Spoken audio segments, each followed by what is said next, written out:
विद्यार्थी मित्रांनो, स्वागत आहे तुमचं यशोदा अकॅडमी या ऑनलाईन यूट्यूब चॅनलमध्ये. तर मित्रांनो, आज आपण खेलरत्न पुरस्कार या टॉपिकवर व्हिडिओ लेक्चर बनवत आहोत व खेलरत्न पुरस्कार यावर UPSC, MPSC व पोलीस भरती या परीक्षांमध्ये हमखास एक प्रश्न विचारलाच जातो. तर आज आपण या लेक्चरला सुरुवात करू. तर खेलरत्न पुरस्कार हा भारतीय क्रीडा क्षेत्रातील सर्वोच्च पुरस्कार आहे. या पुरस्काराची सुरुवात 1991 साली झाली होती व सुरुवातीला या पुरस्काराचे नाव राजीव गांधी खेलरत्न पुरस्कार होते.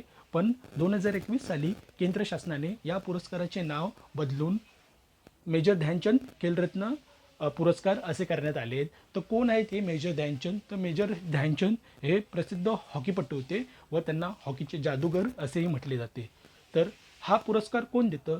तर हा पुरस्कार भारताचे राष्ट्रपती हे क्रीडा मंत्रालय यांच्या शिफारशीवर देतात. तर हा जाहीर कधी केला जातो? तर दरवर्षी 28 ऑक्टोंबर म्हणजेच क्रीडा दिन या दिवशी हा जाहीर करण्यात येतो व ह्याची विशेष बाब म्हणजे याच दिवशी मेजर ध्यानचंद यांचा हा वाढदिवस देखील आहे. तर या पुरस्कारामध्ये काय मिळतं?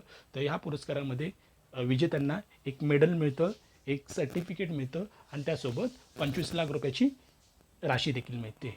तर 2025 साली जेव्हा हा पुरस्कार 28 ऑक्टोबरला घोषित केला नाही म्हणून तो 2026 साली त्याचं अनाऊन्समेंट झालं नाही. पण 2024चा पुरस्कार हा 2025ला देण्यात आला होता व त्यामध्ये एकूण 4 व्यक्ती होते. त्यामध्ये गुकेश दामाराजू हे शतरंज या क्षेत्रातील खेळाडू होते. तर हरमनप्रीत सिंग हे पुरुष हॉकी या क्षेत्रातील होते. तर प्रवीण कुमार हे पॅरालिम्पिक ॲथलेटिक्स या क्रीडा क्षेत्रातील होते.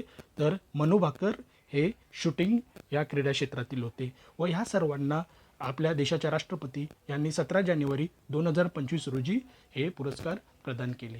तर आपल्याला आजचा हा पुरस्कारावरील लेक्चर कसा वाटला हे नक्कीच मला कमेंटमध्ये सांगा व असेच मी आपल्यासाठी नवनवीन व्हिडिओ लेक्चर आणत जाईन व आपण या लेक्चरला जास्तीत जास्त लाईक करा, शेअर करा आणि आपल्या यशोदा अकॅडमी या ऑनलाईन यूट्यूब चॅनलला सबस्क्राईब करा.